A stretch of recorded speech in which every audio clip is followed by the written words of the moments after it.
Hi, everyone. This is Mack Jackson from Technology Review, and we are live here with my guest, Sonia Petkewich. Hi, Sonia. Hi, everyone. All right. It's good to see you again, and we're going to be doing our shows now here online for a while until we're back in the studio. But I wanted to bring Sonia back because I know I've gotten lots of emails and from everyone here asking about where's Sonia. So I wanted to bring her back. And now she's back with us. But wow, Sonia, we have a lot to talk about. Now all this is going on Yeah, with the quarantine. It's been a big mess. So I'll yeah. start out, Sonia, by just for our new listeners, just introduce your business again, about what you guys do and how to promote your company here a little bit. Yeah, so I'm the founder and owner of Taurean Consulting. We're an IT staffing firm headquartered here in beautiful Las Vegas, and we supply contractors in the IT field on a contract to hire, or direct hire basis. We fill positions from desktop all the way up to senior leadership. Absolutely. Very good. Yes. So yeah, Sonia, I wanted to get that in there for our new listeners and stuff, know who you are and everything. But for people that have been with us for a while, I saw a video on Facebook, Sonia, that sent me a reminder that I think we did our first, you were on my show like almost 3 years ago. Oh my gosh, Isn't that amazing? so much time has passed. Yeah, that is Yeah, crazy. it's Look how crazy. far you've come too. This is pretty awesome. Yeah, a long time. Yeah, this will be 300 and almost 380 episodes. Yay! That's Yeah, so sure. cool. A lot of them. Congratulations. Yes, definitely a lot of them. So with your background in hiring, especially in our city here of Las Vegas, where everything Yeah. just totally slowed down with this, what are you seeing now, or what are your predictions, you think, before and after this COVID-19 virus that's hit Las Vegas? Well, I wish I had a crystal ball because that would take the anxiety and the stress of every day out of my world. But um, I believe in Las Vegas, and I believe in America, and that we will bounce back. I do think there's going to be a shift. I think it's very interesting to me how quickly we created this work from home workforce at some companies, like within days, if not overnight for some instances, that the remote worker um, workforce was mobilized so quickly. And really, for the most part, what I'm hearing is very seamlessly. Like, it was really not that much of a stress to happen. And so I'm a little bit fascinated by what that's going to look like when we go back into the workforce, and are companies going to go back to their commercial real estate places? Are companies going to require people to be on site? Or have we just said, hey, we can trust people, we can work effectively when we're not, sitting one on top of each other. So I'm not sure. I think it's going to be fascinating to tell what's going to happen. You think it'll open up more opportunities in your business as a recruiter as well? Because now companies may hire people to work from home now versus having the expenditures of an office. They'll hire Yeah. people to work at home and utilize the technology that's available. Well, I think if you're smart, you divert those funds, right, those costs over to workforce so that you can develop things faster, support things faster, bring things to market faster. They probably make the most sense, but Mhm. we'll have to kind of really see which direction they take. I know in our city, it's really, about gaming compliance and security and access, and so much of what we do in the gaming industry has to do with PII and, Mhm. all of the different applications and programs that run, some casinos upwards of 250 applications in their environment. Mhm. I wonder what they're going to think about that. And I wonder what the GCB, the Gaming Control Board, is going to think about that. So Right. I think there's a lot of unknown out there, but I do think the ability to mobilize the workforce that quickly is what saved a lot of jobs and kept people working, which I think is great. Well, this will definitely open up more research, development, continuation planning for the future, because they said that this virus, maybe this is the first wave, or maybe something that happens again and again in the future. Yeah. So we all need to be prepared for our economy as well, right? Yeah, I think as a a small business owner, you and I have talked about this. I really believe in masterminding and working with other business owners that have traveled the road that I'm trying to go on, Hmm. and working together with people who in different industries who run businesses. And we had a conversation. I want to say it was like beginning of February, and just talking to a room of 15, 16 people about who had a continuity plan should something like this happen. And the feeling in the room is like, that's not going to happen. Like, it's Yes. not going to be that bad. Right. And I think people are going to look at business continuity maybe differently and say it's not just a cyber attack or ransomware, because we all know those are coming, and we put hopefully money towards those efforts. Hmm. And it's not just, God forbid, a warehouse burning down, or in the instance of like Hurricane Katrina, like it's not necessarily a natural disaster. We need to add pandemics and viruses and those types of things to healthcare, Hmm. to our continuity plans. Yes, absolutely. Yeah, that's professor too. When I teach with my students, we talk about the theoretical part of business continuity and planning, and we talk about Yeah. this with clients as far as cyber and identity theft. It's almost like everyone have said, "Oh, that won't happen. If it does, it's not going to be that bad." Now we have an Yeah. example of what could happen, with this pandemic that can happen digitally as well. Yeah. It's pretty And I cool. think businesses need to look at it, because you look at viruses, but God forbid you lose a business owner to mental health or a Hmm. disease or untimely death, or you think about shootings and stuff when people Oh go into yeah. workforces and these things happen. Like, I just think we as American society do take that it's not going to happen to us. Like, Right. that's never going to happen here, and I think that is going to change hopefully for some people, and people will live. You think we would have learned some lessons coming out of 2008 and the mortgage crash and all that people would have started maybe to live with a little bit with it more within their means, right? And Right. I think there's less people today who are extended or overextended, I would say, maybe on their homes and mortgages, but it doesn't help to have to be out of work. Like, that's True. not going to help. That's so true. So, So true. yeah. Well, let me ask you this one. My next subject, well, I have you here. Homeschooling. Since the kids are home now, what do you think about that, homeschooling? So I think, my kids are in a smaller school. They're not in the public school sector. So they were already somewhat dialed in. So, Hmm. prior to this, their coursework was always, pretty up to date, a week in advance. They knew, we spend some time on Sunday kind of getting in the work that we know we may not have time to do because we're so active with sports. So Sure. we were very familiar with the online portal. We were very familiar with like the system of communicating with teachers. And so that Right. transition was fairly smooth for us. I would say there was definitely an education on Zoom for a lot of teachers and how Yes. to schedule those. And then there was an interesting dynamic with certain teachers that didn't understand like OneDrive and how to, how each kid could have a folder in OneDrive and who to invite. And Sure. some just said, forget it, just email me your assignment. So that was fairly quick. And I know CCSD really was challenged that, not necessarily because they didn't understand how to do it, but the socioeconomic impact of students who are in lower income neighborhoods and schools.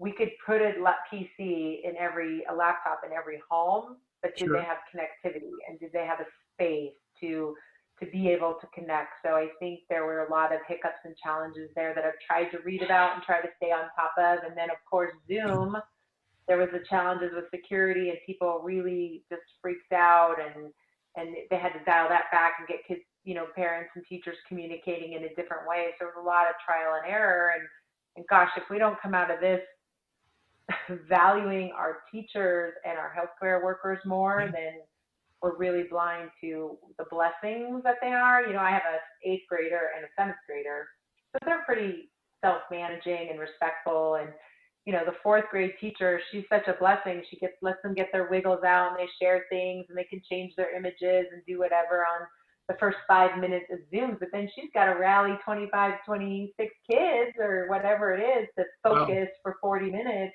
electronically.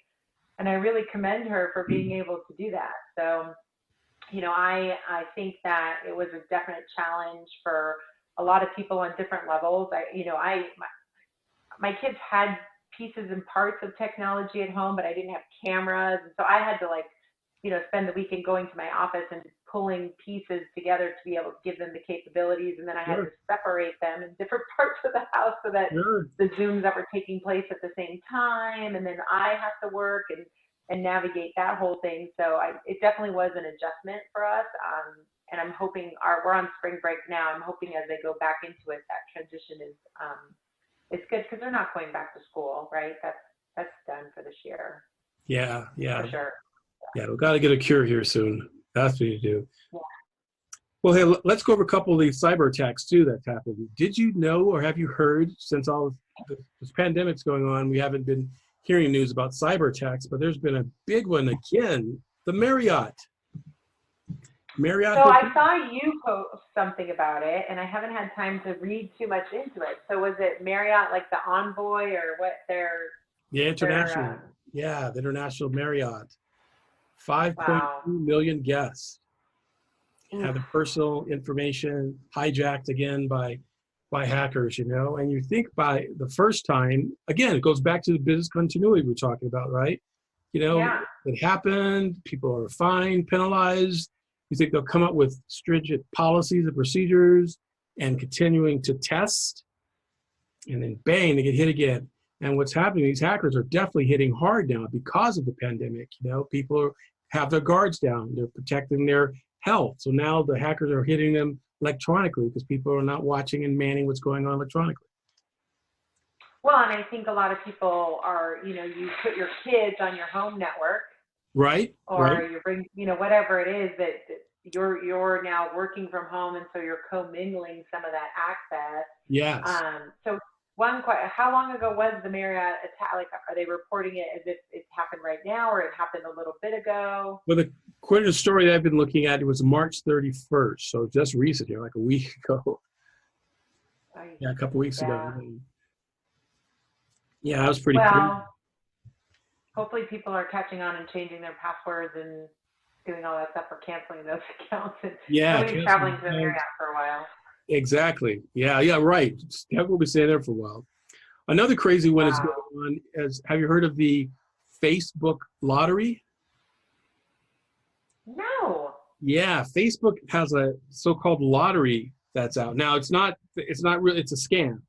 They have a so-called lottery, and a lady that calls claims to be Mark Zuckerberg's wife and tell the person on the other end that they have won the lottery and all they need is their banking information in order to transfer money to their account. Because of this pandemic, they can't do it. It's safer to transfer money electronically than it is issuing a check. Big time scam. Oh my gosh. And people are giving out that information? People are giving out. Sonia, it's crazy. Another crazy scam. This is the census year, right? This is the year that census has been taken by our government. Oh, no, yeah. There have been stories now of scammers going to people's homes, stating they're from the government and issuing masks to help them. But the masks they're giving them are coated with a chemical that they will knock them out and they'd rob them. After they put the mask on, they pass out and they go in their house and rob them. Craziness. I had the Deputy Attorney General for Nevada on my show here again, live like this, and we were talking about different types of scams that are going on and what people are doing, and it's crazy out there. We all have to be alert and stay on our toes and be aware of all this crazy stuff that's going on with these scams. There's a bunch coming through the phone for credit cards. Have you seen these? So this is the third one I've gotten today, and it would say one of two from Landseer, blah, blah, blah. Mm-hmm. And then it's usually the one this morning was at print.belarus. This one is at allprintperu.com. And it's basically saying there's an alert, the valuable customer has noticed unusual activity on your card. Please call this number. Well, I haven't had the Citibank card for I don't know how many years. I switched to a different account for points and mileage. And so this morning, this is the third one that I've gotten for me to call this number to say, hey, and it's weird. When I got the first one, I blocked it instantly, and within seconds, another one came. Yeah. Yeah. And then I got into doing what I was doing, and then maybe 10 minutes later, another one came. But yeah, I haven't called that number or clicked on the link because, of course, I'm sure it's malware and horrible. But I imagine people now are, you know, more sensitive about their account and what might be spent. If they, oh my gosh, so someone has fraud on me, I can't afford to be without that money on top of the situation that I'm having, that they might click more quickly or call in a panic, and there you go, there's all your stuff. Exactly. Exactly. Especially, and we were talking, when I was talking to the Deputy Attorney General, we were talking about the SBA scams and the IRS scams for the stimulus checks, right? Because, you know, they're stating that IRS states that if you would give them your bank routing number, they'll direct deposit the money in your account. Well, of course, these scammers are calling people saying, hey, you want to get your $1,200? Give us your, we'll help you with the IRS, you know, boom. Or they're saying they're from the IRS. And these scammers are really tricky too, because they will say they're from the IRS. They could have the actual taxpayers' information, like their social security number, their address, and that would give them a sense of legitimacy, that they are who they say they are, but they're not. So people have to be very, very careful out there and watch those things. And I had seen some, you know, effort on the IRS's part to put warnings out about that. I would think that there would be more effort or more commercials or something just warning people, because, you know, desperate times, desperate measures. I feel like it's not going to get to the most vulnerable of people. Yes, it's crazy, absolutely crazy. The other subject I wanted to talk to you about is, has to do with the pandemic, of course. Temperature and measuring people for fevers and stuff, you know, they're entering buildings and everything. Well, you and I talked a couple of years ago. I think it's like a long time. Do you remember a conversation we had a few years ago about a technology using bio t-shirts made out of nanotechnology, right? That the actual t-shirts be able to sense and tell your body temperature, your heart rate, your sweat, your blood pressure, and even blood gases just from wearing your shirt. And they would send it using Bluetooth to your phone that could wirelessly transmit it to your doctor, right? Boy, that type of technology would be interesting. See if that gets a boost. You were talking about people can enter a building now, you know, if their temperature's okay. Well, if they have this type of t-shirt on, the sensors will be able to tell. It's crazy, the new type of arena that we're moving into with all this technology, isn't it? Yeah, it'll be interesting because there's that fine line of privacy and my personal information. And I think I remember when we talked about this, it was also around the time that maybe Apple Watch or someone had, or maybe it was Fitbit, where if, you know, there was an erratic change in your heart rate, it could notify 911 or your, you know, case of emergency contact. And there was that one hiker in California who had fallen and he couldn't, you know, respond, but his iWatch, or I think it was an iWatch, had notified family that he had fallen. When they tracked it, he was clearly off the trail and they were able to get to him. So it's like the cost benefit of, you know, I would want someone to be able to get to me quickly if I, you know, fell and was hurt, but then am I also willing to give up that access to my health records and well-being? And in a city like Las Vegas, you know, we want to open. We love being a destination point. You know, I've been here 20 years now. It's an amazing city to live in. So where are we on, if we open our borders, open our airport, open our hotels, and letting pieces and parts of the other parts of our country come in where maybe they haven't done due diligence in quarantining or leveling, flattening the curve, whatever it is you want to call it, and now we're introducing it back into our city. How do we weigh that out, right? And where are people going to draw the line? That's true. But will we walk through not only metal detectors to get back into hotels, but just add that component of doing a quick body scan and then, you know, understanding the science of it. If my temperature is not high now, okay, I'm in, but am I still asymptomatic? And maybe an hour later now my fever's running. I don't know enough about it to know is that going to be a good enough stop? Yeah, yeah, it's crazy. On a scarier note, do you remember that movie I Am Legend with Will Smith? Yeah. Someone else, I didn't see it, but I It is heard someone talking very, about it the it other is day. very much like this, that everybody Uh-huh. took a shot because they had a cure for cancer, and it turned half the people into zombies, right? Oh. Yeah, I'll yeah, have to watch it. yeah. It's pretty. I'll Yeah, it's have to pretty. watch it. Yeah. Oh, there's a couple of them. That one and another one called Andromeda Strain. That was out in the '70s. That was really scary too. It was very much like what's Now going you're on. starting to age yourself. I know, huh? The '70s. Oh my God. Exactly. Well, hey, Sonia, Uh, that's about all the time we have for our show now. But I definitely, our audience wants to hear more from you and see more of you. So we look forward to having you again on our show here again.